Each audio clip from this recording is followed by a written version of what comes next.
This is the second part of the recorded lecture series on concentrated solar collectors. So let's talk about the linear CSP or linear concentrating solar power collectors. Now, the main defining factor of these type of collectors is the fact that they capture and reflect solar radiation onto a linear receiver tube. Okay, so this is an example here. This is a parabolic trough collector where the receiver is kind of reflecting or redirecting all the solar radiation onto this linear tube, right? You could do this in different ways. You don't always have to use parabolic trough collectors, but this is roughly the idea. The idea is to concentrate the radiation onto a linear tube. Their most common application is to produce steam to generate electricity by sending it through a steam turbine. And in terms of the temperatures that are achievable at the steam turbine inlet, with these kind of collectors, we can reach temperatures as high as around 400 degrees Celsius. So they are high, but not very high enough compared to what we get in typical Rankine cycles. Now, if you want to produce a reasonable amount of electric power, let's say talking about 50 megawatt or slightly larger, then we'll need a lot of these collectors, which need to be connected in parallel rows to collect the solar heat and thereby provide the thermal energy needed to superheat the water. This, as I mentioned before, is the parabolic trough collector, and this is the one which has dominated the market for solar concentrated power. So in terms of market share, it is absolutely very high. I mean, till the 2010, its market share was as high as 97 or 95%. Here, the way it works is pretty straightforward. The receiver tube, right, which is a long linear tube, this is positioned along the focal line of each parabolic reflector. Okay, and these parabolic reflectors are pretty long and pretty huge in size. And the reflected solar light is concentrated by about 50 times if you compare the concentration factor, that's the area of the receiver, to the area of the aperture. And so this helps us produce reasonably hot water. So the water that basically comes out of the condenser right here is basically pumped and it's sent to these parabolic trough collectors, where it is initially heated, boiled, and superheated to achieve temperatures of around 400 degrees Celsius. And sometimes these parabolic trough collectors are oversized so that excess heat can be stored, right? So it can be stored in these storage tanks right here. And the idea behind the storage is basically to use this excess heat at nighttime or when there are cloudy days to produce continuous electricity. So the parabolic trough collectors can be used to store excess heat, and certainly this is one advantage it has compared to solar PV, where we need to store electricity directly, and storing heat is much easier than storing electricity. So the CSP has that advantage. Now, in terms of the electric system, or I mean, in terms of the power systems that have been built using this technology, there are existing parabolic trough systems which are producing about 80 megawatt of electricity in different parts of the world. So again, this is the most common, but these all these different types of parabolic trough systems that we have now, they are not yet standardized, right? So it's still somewhere in the early stage. It's not a mature technology yet.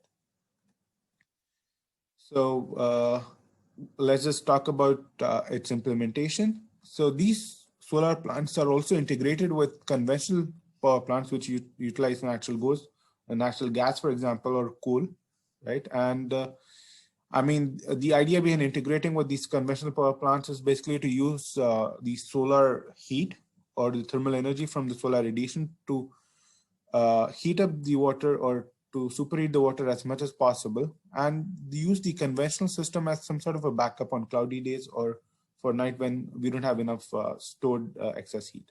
Now, the efficiency of the solar system that can be used to produce electricity, right? So we're talking about the thermal efficiency now.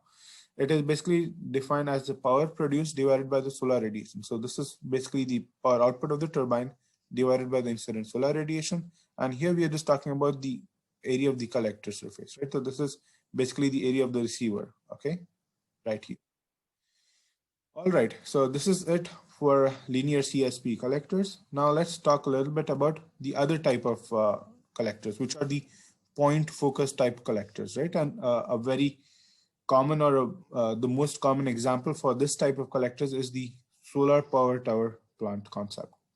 Now, a solar power tower plant, as we had discussed earlier in chapter 1, basically uses a large array of mirrors. So it has these mirrors called heliostats, flat mirrors, which are placed in a huge field.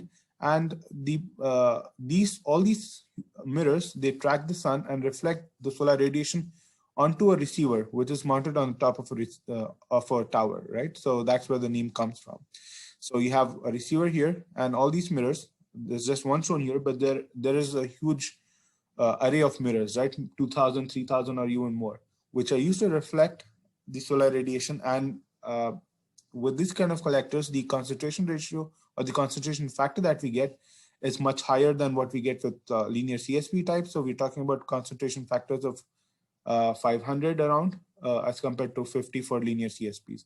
So since the concentration factor is higher, the temperatures that we can achieve are also higher. So temperatures as high as 565 or even higher can be achieved in the external receiver or the fluid actually that's coming out of the external receiver.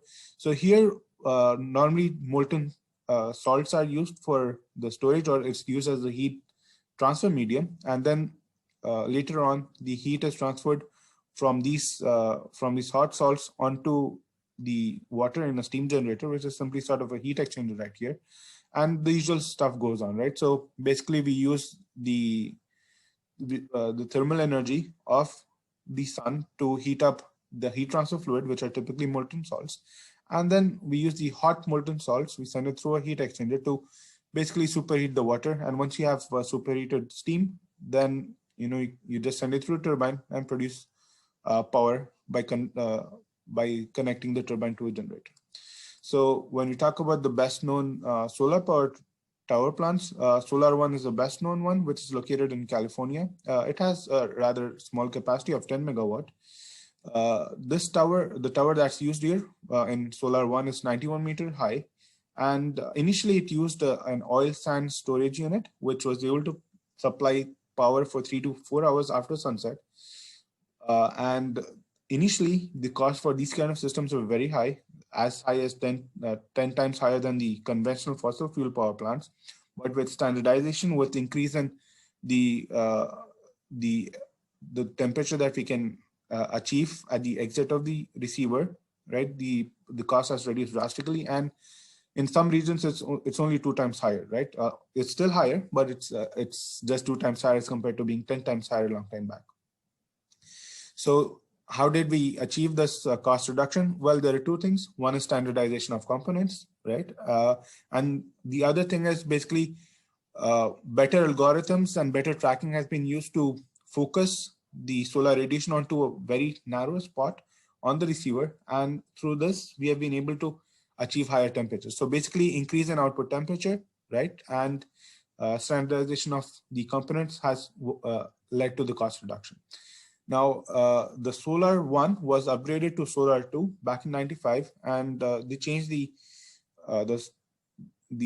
storage unit from oil sand storage to a molten nitrate salt. It's a combination of 2 nitrate salts, and this was able to store energy for a longer duration.